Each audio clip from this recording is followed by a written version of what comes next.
प्रबुद्ध उपासक उपासिकाओं, सादर नमो बुद्धाय जय भीम। मैं इस वक्त उत्तराखंड में कार्य कर रहा हूँ और उत्तराखंड से चल कर के मैं इस वक्त बुलंदशहर की ओर आया था।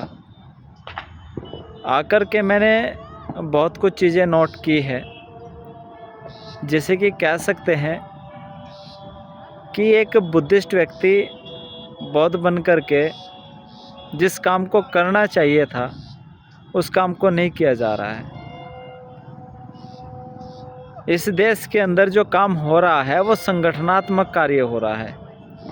हर किसी संगठन की अपनी एक आइडियोलॉजी है, हर किसी संगठन की अपनी एक कार्य योजना है। वो धर्म के अकॉर्डिंग परिपूर्ण हो या ना हो, लेकिन उन्होंने अपने संगठन के अनुरूप उसको परिपूर्ण बनाया जरूर है। कह सकते हैं जैसे कि मैं आया अभी और मैंने इस चीज़ को नोट भी किया और मैंने देखा भी है कि आखिर ऐसा हो क्यों रहा है। तो गलती उन लोगों की भी नहीं है जो विदेशों में धर्म फैला, विदेशों में संगठन कम धर्म के नाम पर, वहाँ पर व्यवहारिकता में ज़्यादा लाया गया।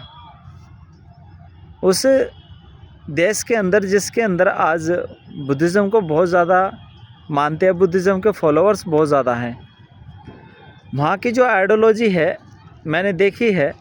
वहाँ की आइडियोलॉजी है, मैं किसी विशेष संगठन को समर्थन नहीं करते।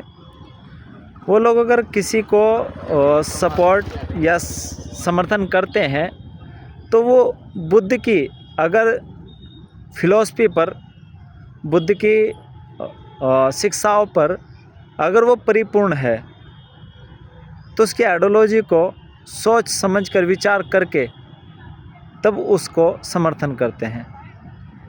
और चूँकि भारत में ऐसा नहीं है, भारत के अंदर जिसने भी 4 दिन कार्य सीख लिया है, 4 दिन काम कर लिया, प्रत्येक व्यक्ति ने अपना एक संगठन बना लिया और प्रत्येक संगठन की अपनी अपनी एक आइडियोलॉजी है, प्रत्येक संगठन का अपना अपना एक कार्य है। सभी इसी तरीके से कार्य इस देश के अंदर कर रहे हैं। भारत के अंदर धर्म का स्थापित ना होना, उसका एक बहुत बड़ा मुख्य कारण ये है कि हम लोग संगठन बना कर के कार्य कर रहे हैं, जिसमें कि धर्म संगठनात्मक कार्य नहीं है। धर्म स्वतंत्र आज़ादी का एक प्रतीक है। धर्म समता, समानता, बंधुत्व, भाईचारा और न्याय का प्रतीक है।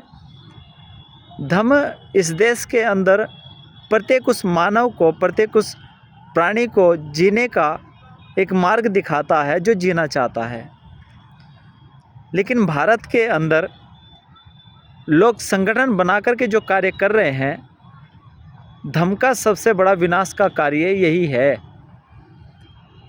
क्योंकि लोग हर कोई 50, 10, 20, 100 लोगों को लेकर के, 1000 लोगों को लेकर के, 1 लाख लोगों को लेकर के अपने अपने संगठन को बड़ी मजबूती प्रदान करना चाह रहे हैं। और सबसे बड़ा अगर इसमें कुछ कहा जाए तो वो है एक फंडिंग का। हर किसी को लग रहा है कि अगर बुद्धिज़्म के नाम पर कोई संस्था बना ली जाए, बुद्धिज़्म के नाम पर कोई कार्य कर दिया जाए तो निश्चित रूप से हमें करोड़ों की फंडिंग आएगी, लाखों की फंडिंग आएगी, विदेशों से फंडिंग आएगी। हम लोग धर्म के लिए काम नहीं कर रहे हैं, हम लोग तो फंडिंग के लिए काम कर रहे हैं। इस भारत देश के अंदर इसीलिए धर्म आगे नहीं बढ़ पा रहा है। अगर धर्म को आगे बढ़ाना चाहते हो तो मेरा एक आप लोगों को सुझाव है सभी को कि धर्म को पहले अच्छे से सीखो। भारत में अगर आपको सिखाने वाला कोई उचित मिल रहा है तो ठीक है, नहीं तो आप किसी बाहर के भिक्षु से सीखो। धर्म को मात्र संगठनात्मक रूप से प्रचारित किया जा रहा है, ना कि धर्म को धर्म की शिक्षाओं के प्रति सोच समझ करके कार्य किया जा रहा है। अगर हम धर्म को पढ़ कर के, समझ कर के, अपने जीवन में उतार करके अगर हम धर्म के प्रचार प्रसार का कार्य करें तो मेरा ऐसा मानना है कि हम धर्म को बड़ी जल्दी भारत देश के अंदर स्थापित कर सकते हैं। विदेशों के उपासकों की, विदेशों के भिक्षुओं की, विदेशों की भिक्षुणों की, वहाँ के उस संघ की जो संघ धर्म को ऑर्गेनाइज करता है, जो धम्म को जन जन तक पहुंचाता है, उन सब के लिए धम्म में एक आस्था है। वो धम्म की आस्था स्वतंत्रता आज़ादी के लिए कार्य कर रहे हैं, धम्म से सीख रहे हैं और लोगों को जाकर के बता रहे हैं, परिपूर्ण कर रहे हैं। और चूँकि मैं एक बात कहना चाहूँगा कि भारत में मेडिटेशन विपश्यना बहुत लोग कर चुके हैं, वो लोग भी अपने अंदर बहुत ज़्यादा बदलाव की अपेक्षा रखें, बहुत ज़्यादा बदलाव अपने अंदर लाए। अगर ला सकते हैं तो मेरा ऐसा मानना है कि धम्म वो भी आगे बढ़ा सकते हैं। मैं कुछ लोगों से मिला, उन्होंने कहा मेडिटेशन विपश्यना किया क्या? मैंने कर तो बहुत रखा है, पर मैंने एक बार कह करके देखा। मैंने कहा नहीं, मैंने अभी नहीं किया। कि फिर तुम जो ये काम कर रहे हो ना, ये सिर के ऊपर का कार्य है, ये सिर के ऊपर से होता है। अंदर के काम को जानो, बुद्धि के अंदर के जानो, बस ध्यान साधना करो और अपने जीवन के कल्याण के साथ साथ आप दूसरों को भी कल्याण का मार्ग दिखाओ। बात तो उचित थी, लेकिन अगर हम समाज के लोगों के पास तक, उस प्राणी तक जिसे धम्म की आवश्यकता है, अगर उस तक हम जा कर के धम्म नहीं बताएंगे, अगर उसे धम्म से प्रेरित नहीं करेंगे, तो वो क्या जान पाएगा कि हाँ कुछ मेडिटेशन विपश्यना भी है या नहीं है? अगर हम उसे जा कर के नहीं बताएंगे, क्या वो जान पाएगा कि धम्म कुछ है या नहीं है? धम्म के प्रति प्रेरित करने वाले लोग भी चाहिए, जिनके ऊपर में लोग चंदे की रोटियां सेक रहे हैं। एक व्यक्ति अपना घर छोड़ करके धम्म के प्रति या अन्य किसी कार्य के प्रति अगर वो कार्य कर रहा है, तो उसकी सच्ची श्रद्धा, निष्ठा और ईमानदारी है, वो कर रहा है। भूखा प्यासा रह कर के उस कार्य को करता है, जो निस्वार्थ भावना से करता है। लेकिन मुझे ऐसा भारत में नज़र नहीं आ रहा है। निवेदन है कि जो भी कार्य करें, आप शांतिपूर्ण व्यवस्था को लागू कर करके और संगठनों से दूर होकर के कार्य करें। धम्म का कार्य तो तभी चलेगा। आप सीखें, अपनी व्यवहारिकता के अनुसार लोगों को प्रेरित करें, अपनी जीवन शैली के अनुसार लोगों को आगे मार्ग प्रशस्त करने का कार्य करें, तब जाकर के धम्म कहीं सफल हो पाएगा। अन्यथा धम्म को सफल करने के लिए हम लोग कितने ही प्रयत्न क्यों ना कर लें, संगठन बना करके इस देश के अंदर धम्म कभी स्थापित नहीं हो सकता।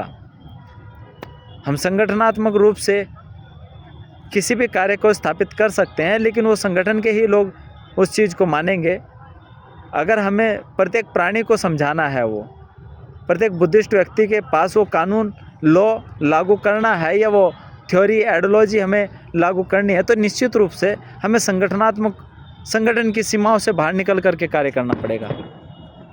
लेकिन हम और समाज संगठन में रह करके जो कार्य कर रहा है, धम्म का कार्य संगठन में रह करके नहीं है, धम्म का कार्य तो संघ में रह करके है। संघ का मतलब बहुत लोग भिक्षु से भी लगाते हैं। मेरा ऐसा मानना है, ऐसा ना कहे, क्योंकि हो सकता है कि आज आप लोग धम्म की बात कर रहे हो। बाबा साहब ने कोई चीवर नहीं पहरा, बाबा साहब ने किसी भी प्रकार से बुद्धिज़्म पे कोई पीएचडी नहीं की। बाबा साहब ने बुद्धिज़्म पर स्टडी की, पीएचडी नहीं की। लेकिन बाबा साहब ने जितना स्वच्छता में, शुद्धता में जो धम्म भारत में स्थापित किया, बाबा साहब के बाद मुझे नहीं लगता कि कोई स्थापित कर पाएगा। और उससे स्थापित करने के लिए ऐसे निष्ठावान लोग चाहिए होंगे, जिस तरीके से बाबा साहब ने देश के अंदर कार्य किया, धम्म को स्थापित किया। मेरा आप लोगों से निवेदन दूसरा यही है कि आप लोग बाबा साहब को समझे, जाने और समझ करके धम्म पर पुनः विचार विमर्श करके, आप किसी भी डिपार्टमेंट से हो, किसी भी सब्जेक्ट की स्टडी कर रहे हो, साथ में आप धम्म भी पढ़े और पढ़ने के बाद लोगों को जाओ और धम्म बताओ, ताकि लोग धम्म के प्रति प्रेरित होकर के धम्म को जानने और सीखने के लिए यहाँ पर उपस्थित हो जाएं। बस यही मेरा आपसे आग्रह और निवेदन है। इसी के साथ आपको सादर नमो बुद्धाय जय भीम।